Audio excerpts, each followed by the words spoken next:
नमस्कार. काव्य शिकव मनमोहक मराठी मालवणी कवितांमध्ये मी मनमोहन रोगे आपले स्वागत करतो. सर्वांना दीपावलीच्या खूप खूप शुभेच्छा. ही दिवाळी येणारं वर्ष आपल्या सुखसमृद्धीचे, आरोग्याचे, भरभराटीचे आणि उत्कर्षाचे जावो. सर्वांना निरोगी दीर्घायुष्य लाभो अशी विनंती करतो परमेश्वराच्या चरणी. आज आपण एक नवीन उपक्रम सुरू करत आहोत, दिवाळी विशेष. आज दिवाळीचा पहिला दिवस आहे, वसुबारस. मित्रांनो, दिवाळी हा 6 दिवसांचा किंवा 6 रात्रींचा सण. इतका मोठा सण अन्य धर्मामध्ये नाही असं आमचे गुरु ब्रह्मर्षी डॉक्टर वर्तक सांगायचे. आता नवरात्रीत 9 दिवसांचा किंवा नवरात्रीचा सण आहे, मग दिवाळीपेक्षा मोठाच झाला असं कुणालाही वाटेल. पण मला वाटतं डॉक्टर वर्तक साहेब सांगत त्यामागे असा अर्थ असेल की नवरात्रीमध्ये देवीची उपासना केली जाते. एका म्हणजे 9 रूपातल्या 9 देवी, पण ही देवीची उपासना आहे. पण दिवाळीच्या दिवसात 6 दिवसात 6 वेगवेगळ्या दैवतांची पूजा केली जाते, नात्यांची पूजा केली जाते. म्हणजे प्रत्येक सण, प्रत्येक दिवस हा वेगळा सण, असं हे वैशिष्ट्य आहे दिवाळीचं. आज सुरुवात होते दिवाळीची वसुबारसने. त्याविषयी थोडीशी माहिती घेऊया आणि मग माझी वसुबारस म्हणजेच कृतज्ञता दिवस व्यक्त करणार आहे. तर ती कविता नंतर ऐकूया. आश्विन महिन्याच्या कृष्ण पक्षाच्या 12व्या दिवशी वसुबारस हा सण साजरा केला जातो.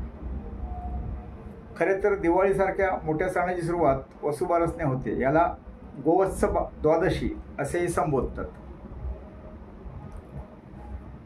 आता शेती काय किंवा अन्य कामे ही यंत्रणा होतात, पण पूर्वी यंत्रणा नसताना संपूर्ण शेती सगळी ही बैल आपल्याला बैलांच्या मदतीने व्हायची. नांगरणी, पेरणी सर्व.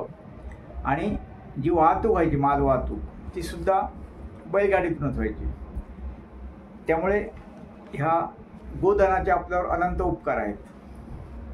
आणि बैलसुद्धा शेतीला हे गायीपासूनच मिळतात, किंवा जन्मलेल्या मुलापासून अगदी आपण वृद्धत्वापर्यंत गोरस म्हणजे गाईचं दूध पितो. गाईचं दूध अत्यंत चांगलं प्रकृतीला असं शास्त्राने सिद्ध झालेलं आहे. म्हणूनच आपण जसं आईचं दूध पितो तसं गाईचं दूध पितो, म्हणून गाईला आपण माताही मानतो, गोमाता. तर शिवाय जेव्हा समुद्रमंथन झालं, त्यात रत्न निघाली, तेव्हा कामधेनू त्या समुद्रमंथनातून प्राप्त झाल्या देवांना.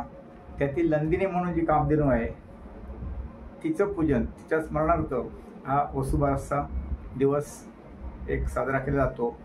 अशा प्रत्येक सणामागे अनेक कथा असतात. त्यातल्या काही कथा, एकतर गाय वासरू यांची, या म्हणजे गो वारसाबद्दल कृतज्ञता व्यक्त करणे, आणि ती नंदिनी म्हणून कामधेनू जी होती तिचे स्मरण म्हणून असं म्हणतात. आणि गायीना वसू म्हणतात, म्हणजे वसू ही संपत्ती आहे. या दिवशी वासरासच गायीची पूजा करून धन आणि समृद्धीची प्रार्थना केली जाते. वसुबारशी दिवशी तेल तुपाचे पदार्थ न खाता उडदाचे वडे, गोडधोड पदार्थ व भात यासारखे पदार्थ गायींना खाऊ घालण्याची प्रथा आहे. तर आता आपण वसुबारस कविता ऐकूया. वसुबारस. सण हा असे दीर्घ आनंदाचा 6 दिवस रात्र दीपावलीचा. अश्विन गोवत्स द्वादशी दिनी गोमाता आणि पाडस पूजनाचा. सण हा अशा दीर्घ आनंदाचा 6 दिवस रात्र दीपावलीचा. अश्विन गोवत्स द्वादशी दिनी गोमाता आणि पाडस पूजनाचा. गोधन खरी संपत्ती मानतात म्हणून नाव घालून सजवतात सणांसाठी.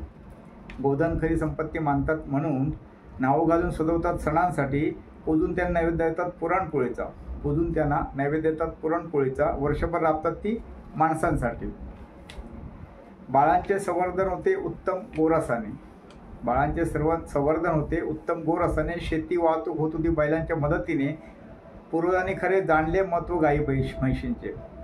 पूर्वजांनी खरे महत्त्व जाणले गाई म्हैशींचे. प्रथम दिनी म्हणून पूजती कृतज्ञ भावनेने. गोमातेला मानती रूप लक्ष्मी मातेचे. गोमातेला रूप मानिती लक्ष्मी मातेचे. पूजन तिच्या मिळते सुबत्ता समृद्धी. गोमातेला मानिती रूप लक्ष्मी मातेचे. पूजन तिच्या मिळते सुबत्ता समृद्धी. गोधन जितके ज्याच्या घरी तितुकी. गोधन जितके ज्याच्या घरी तितुकी. भरभरटे होऊन होईल संपत्तीत वृद्धी. समुद्र मंथनातून मिळाल्या कामधेनू देवतांस. समुद्र मंथनातून मिळाल्या कामधेनू देवतांस. 33 कोटी देवांचे वास्तव्य मानिती गोमातेत. समुद्र मंथनातून मिळाल्या कामधेनू देवतांस. 33 कोटी देवांचे वास्तव्य मानिती गोमातेत. दीपावलीची माहिती आढळेल जाणकारांस. दीपावलीची माहिती आढळेल जाणकारांस. 10 सहस्र वर्षे जुन्या तैत्तरीय संहितेत. दीपावलीची माहिती आढळेल जाणकारांस. 10 सहस्र वर्षे जुन्या तैत्तरीय संहितेत. तर मित्रांनो, असे गोबारसचा वसुबारसचा सण. उद्या दिवाळीचा दुसरा दिवस धनतेरस. तर उद्या धनतेरसची कविता ऐकूया.